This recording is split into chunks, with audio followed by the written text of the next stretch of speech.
Life can get pretty heavy sometimes. We all have things that we want to let go of, whether it's past regrets, toxic relationships, or just the stress of daily life. What if I told you there's a way to release that burden and find inner peace? In today's video, I'm going to share some practical and actionable tools to help you let go and move forward in your life. And when you stay to the end, I'm going to share with you my biggest aha moment I had of this idea of letting go from somebody who's been through a huge tragedy. Welcome back. And if you're new to the channel, my name is Bennett. I'm here to share some ideas with you that have helped me move the needle just a little bit. So I hope you find it beneficial. One of the first times that I actually allowed myself to let go of an incident was when I was working on this project. And the project probably should have taken about 1.5 to 2 years. And it really ended up taking about 4 or 5 years. And by the end of the project, I was blaming so many people. I was so frustrated. I was embarrassed because I needed investors. And I understood that people weren't just going to hear my side of it. Whether I was right or I was wrong, regardless of what happened, even though so many people were congratulating me when I finished this project, by the end, I was so done, and the last thing I wanted to do was talk about it. I found myself getting so frustrated, and even though this should be a huge accomplishment for myself, I would get filled up with stress, anger, and resentment. After a couple of weeks, I realized that it wasn't going to be a healthy way to continue moving forward. I was frustrated about the past, and I knew whatever I did moving forward, I would only get more and more negative about the situation. I couldn't let go, and I was stuck in this downward spiral about something that I should have been really proud of. So the first thing we need to do is we need to try to understand what are those things that are getting us frustrated. What are the things that are getting upset that don't allow us to move forward? It could be a specific person who's in our lives. It could be a specific goal that we're trying to achieve. What is the one thing that triggers you every time you speak about it? And what we have to realize is that we have a choice right now. We can continue going down this rabbit hole and allow ourselves to feel good in a weird way, or we could look to just cut it off and move forward. And you might say, well, Bennett, maybe it's worth something holding on. Somebody really did wrong me, so I should just forgive them and let it go. And there's no right or wrong answer, but you need to ask yourself a question. Is that feeling and emotion that you have when you think about that thing serving you or bringing you more down? And if it's the latter, we might need to understand that it's probably time to let go. Even if it's something that you've been holding on to for years, if you could just take that breath of fresh air and move forward, this big scary monster that you build up in your head is not going to look like anything at all. And that brings me to my next point. For many of us, whenever we get stuck in the rut of something, we have to realize it's not really us being in control. I believe that it's really our ego that's sucking onto this experience, and the ego is the one that's driving the car, telling us that how can that person do it? We can't forgive them. We have to be upset at them. But if we could start to look at the ego as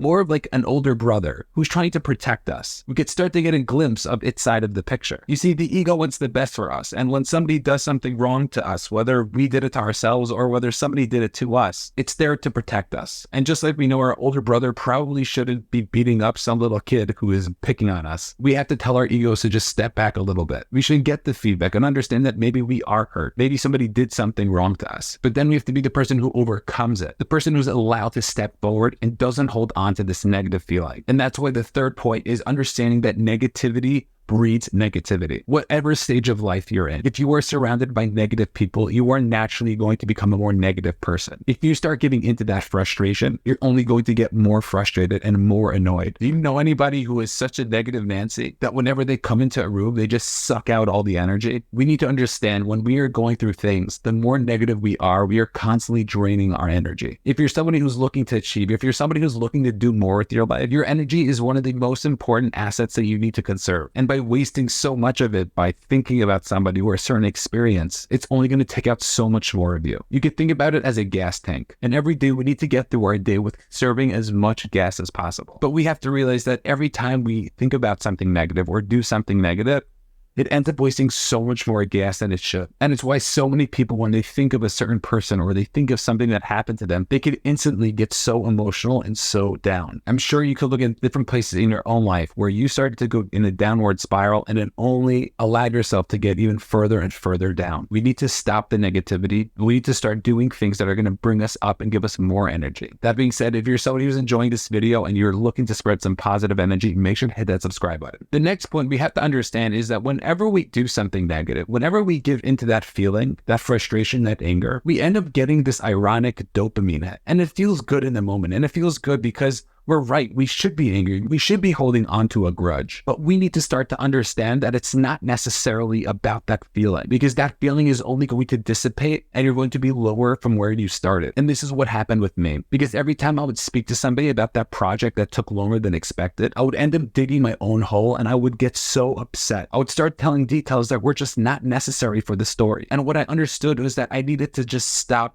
talking about it in depth. I didn't need to tell every single detail about what was going on. And once I realized that, I was able to start to make this shift. I even went to my wife and asked her to help me craft some type of story that I could just tell people that wouldn't give them too much details and wouldn't get me so upset. And slowly but surely, every time I would talk to somebody about this project, instead of me going to, yeah, but it took forever, or yes, so-and-so messed me up, I was able to just get in and get out. And the less I did that, the less emotional I would get about telling the story. And that feeling of not giving into that inclination was so powerful for me. It's one of the biggest tips we can do about letting go, is that if we stop getting into it, we stop feeding this beast that is overcoming us and taking control of our lives. And that's why the next point is understanding that we have to start to tell a different story. You see, so many times we come into a certain situation and there's a certain perspective that we have. We have our view of what's going on. We don't necessarily always understand everything that's happened. And what we need to realize is that there's other perspectives and there's other things, and people are rational, but we also get to create the story that we would like to. It doesn't mean we should be delusional. It doesn't mean we shouldn't learn from past mistakes,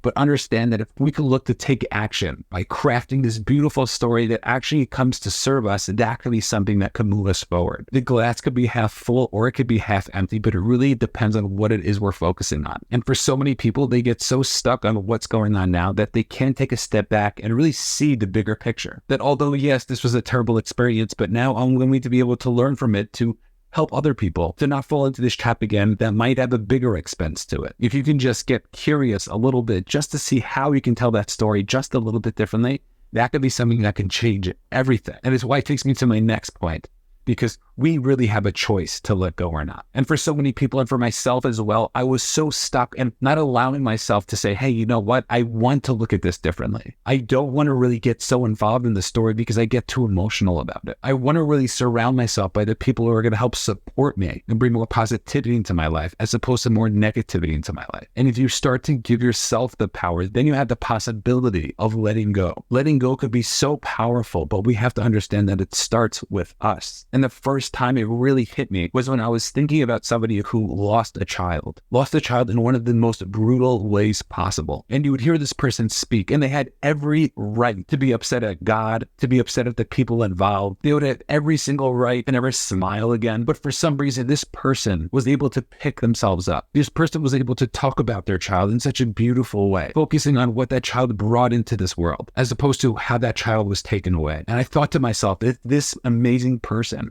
can start to focus on this one area, focus on what came out of the situation as opposed to what they lost, do we not have the power to start to focus for ourselves? Can we not start to change our perspective, to get a little bit curious about how we can get more creative with the story that happened to us? Because somebody who goes through something so tragic and yet could come out somebody so much stronger, when they have all the right to blame and to point fingers and to be depressed and upset, what could we take from that? So understand, it's not you that makes you feel frustrated, makes you feel upset. It's your ego. Your bigger brother is trying to just protect you. But we need to recognize it and realize, let's push it away to the side, that we want to be the ones to be able to take control of our lives. We want to be the ones to change the story in our lives. We don't want to feed the negativity. We want to change the story, because once we could do that, whenever anything happens to us, we'll be able to move forward and allow ourselves to just step into the person that we want to become and to let go of the things that we want to let go of. And if you're the type of person who gets so frustrated and upset because there's just so much to do, make sure to take a look at this next video.